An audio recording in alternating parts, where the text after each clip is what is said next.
Maliban dito sa nag-implement no nitong special provision na ito, hindi po rin ba dapat managot kung sino talaga ang gumawa o author nitong special provision na ito kasama ang nag-aproba nito po, Doc? Well, nandun ako sa Senate hearing na chine-chair ni Senator Bongo nung inamin ni Emmanuel Ledesma na siya'y napag-utusan lang in a cabinet meeting. Tapos ang ginawa dyan, gumawa ng DOF order na inutusan ni Secretary Recto si Emmanuel Ledesma na mag-remit ng pera to the tune of 89.9 billion. So whether the President is actually accountable for that, narinig ko si Justice former Supreme Court Justice Adolfo Ascuna of the Common Responsibility Principle. Kunyari, alam mo na mali yung ginawa mo tapos wala kang ginawa in order to correct that. So, may proviso daw yan, isang doktrina na maaaring command responsibility. So, dapat aralin yan ng mga legal luminaries tungkol doon. Pero sa ngayon, kaya I think yung Save the Philippines December 22 at itong mga coalition ng doktor, saludo po kami at saka mga lawyers, ang tinitira lang muna sa ngayon si Secretary Recto at Ledesma kasi sila nag-orchestrate ng paglilipat . So, the command responsibility doctrine maaaring pag-aralan, pero kung ako, tama na itong ginawa nila kasi sila talaga nag-orchestrate ng paglilipat. Balikan ko yung naging rason, palusot nila na ito naman po ay nakalagay sa GAA at sinusunod lang namin yung GAA 2024, yung special provisions na yun. So wala kaming kasalanan, Doc. Yun na nga, ginawa kasi nila yan kasi wala silang palusot kasi earmark yan for health. Sabi nga ni Justice Kagiwa during the oral arguments na napakinig natin, special funds yan . So ang ginawa nila nung ang aking palagay,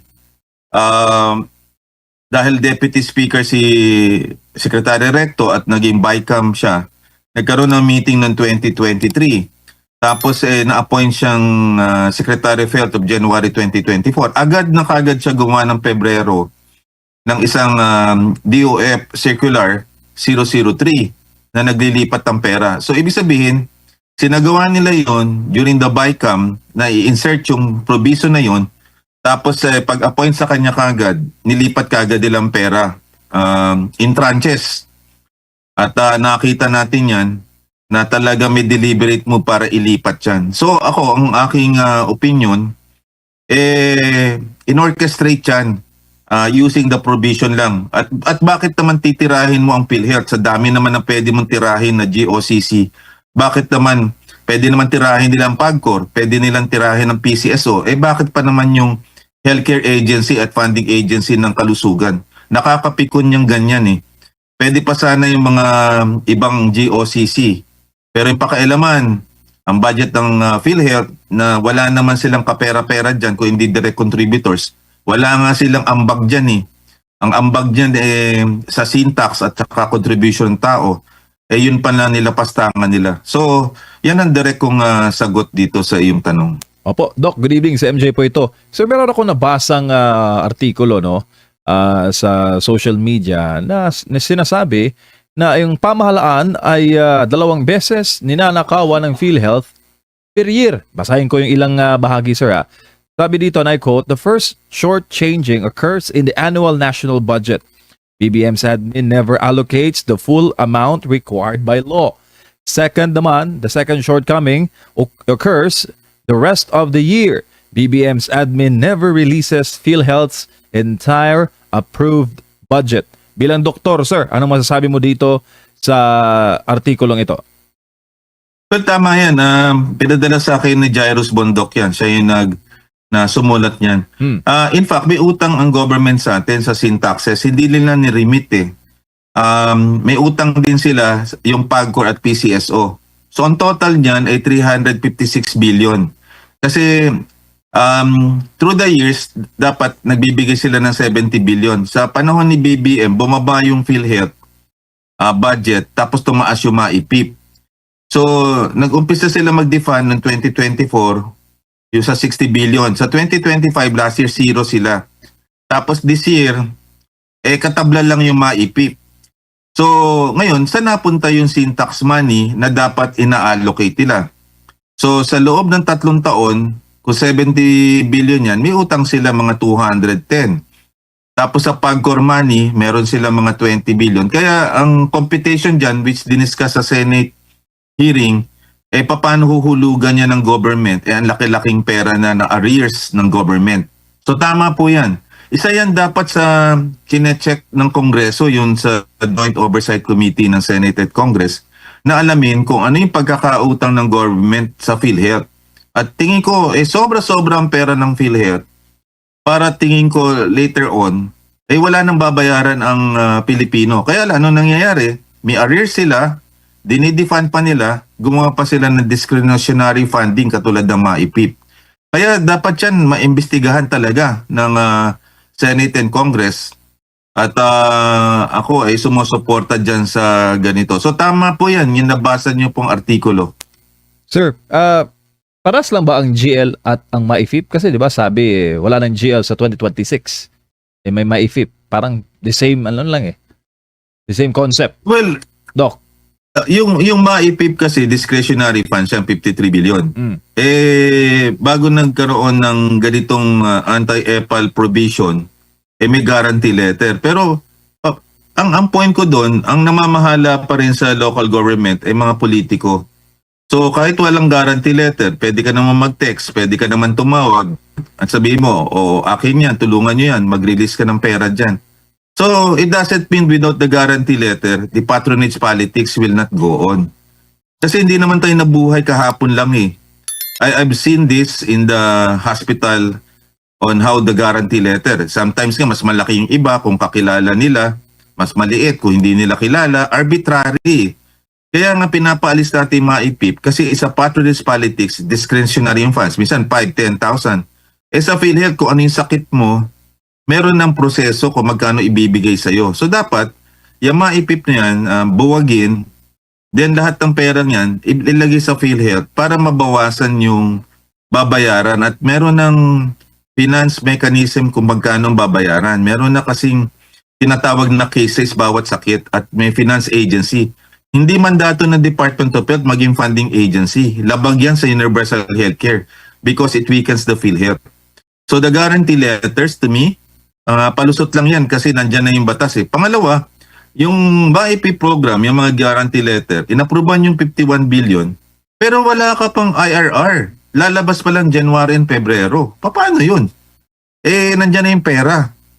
So, hindi ko maintindihan kung ano ang ganitong lumalabas. Kaya sa akin, lahat ng ito palusot. Kasi wala man lang solid guidelines on how the money, particularly the 51 billion na MAIP program, and the guarantee letter na hindi lalabas, I don't think it's true.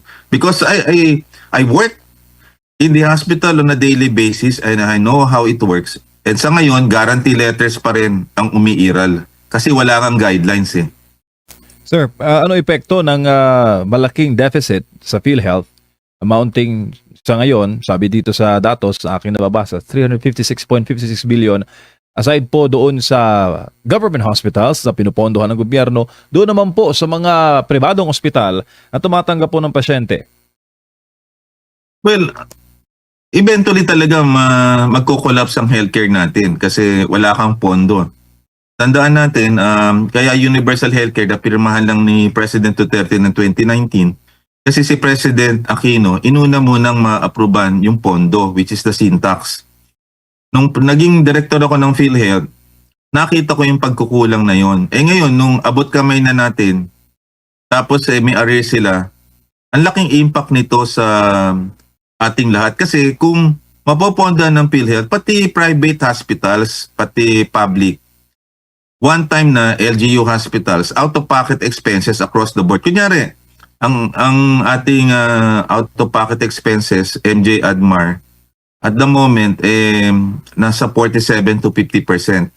50%. Kunyari, ang bill mo ay 100,000, 47% kasi kakaltasin mo yung case rate, kakaltasin yung senior citizen, ibang discount card. Yung matira dyan, yung out-of-pocket expenses natin. Mataas, pangatlo tayo sa buong Asia in terms of out-of-pocket. Kung marami tayong pera, hindi na tayo magdi-divide kung DOH hospital lang yung zero balance billing. I think pwede tayo pati i-include ang private hospital. Kasi in other countries, ang ibig sabihin ng zero balance billing, pag lumabas ka ng hospital, wala kang babayaran. Yun ang ibig sabihin nun. Ba't namimili pa tayo kung what hospital ang pwede at ward lang? Ang gulo-gulo nun. Kung ikaw'y pasyente, may sakit ka na nga, iisipin mo, saan bang hospital lang sinasabing pwede ang zero balance billing? So that's crazy and absurd. Dapat sinisimplify natin yung pamamalakad sa healthcare. Ito, magulo lalo ang nangyayari. Opo, balikan ko lang yung anti-EPAL na provision, Doc. Kasi wala rin namang malinaw doon na parusa doon sa mga anti-EPAL. So, same as useless pa rin ito, Doc? Yes. Ano yan ginawa nila yan para lang malusot kagad at mapirmahan. Kasi yung BICAM na yan, di ba doon nagkaroon ng issue. Sabi nila, lalagyan nila ng anti-EPAL. Pinasan nila yung GAA, wala man lang guidelines eh. So, ibig sabihin, para maipasa lang yan, nangako sila lalagyan nila ng guidelines. Pero to follow. Saan ka naman nakakita ng to follow? Ang laki-laki ng perang yan. Eventually, mawawala rin yung pelang yan. Kasi wala tayong liquidation process on how we will actually follow through with the money. And I don't know kung ano ibig sabihin ng anti-EPAListic. At yun nga, wala kang sanction on how it will be carried out. So, I doubt it Doc, siguro bilang panghuli, mensahe nyo sa ating mga kababayan po, sa mga nagmamasid po, ukol po dito sa mga ganap ngayon sa ating gobyerno. Ano po mensahe ninyo? Well, I think yung dalawang cases ng plunder, December 22 ng Save the Philippines at itong grupo ng doktor at abogado from Iloilo, would send a chilling message to the cabinet members and even the president that the people will not be silent anymore. Mag-e-exact na accountability, transparency, at saka integrity sa mga public officials. Kasi hindi na tayo dapat manahimik tungkol dito. Kasi kawawa naman ang taong bayan natin kung pera mismo natin ang nagnanakaw mismo taga-gobyerno, masama yun. Kaya dapat itong ginagawa ng civil society ay purihin natin. Hindi sila mga taong kilala. And yet na naiintindihan nila yung masama. And doon ako saludo kasi yung mga ganyan tao, walang political yan agenda. Tapat lang yung mga yan. Pagka ganyan mga tao naghahabla, walang political agenda yan. At again, sumasaludo ako sa inyo at sana marami pang mag-file, no?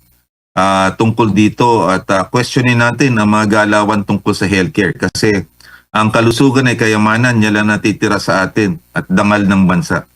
Doc, maraming salamat.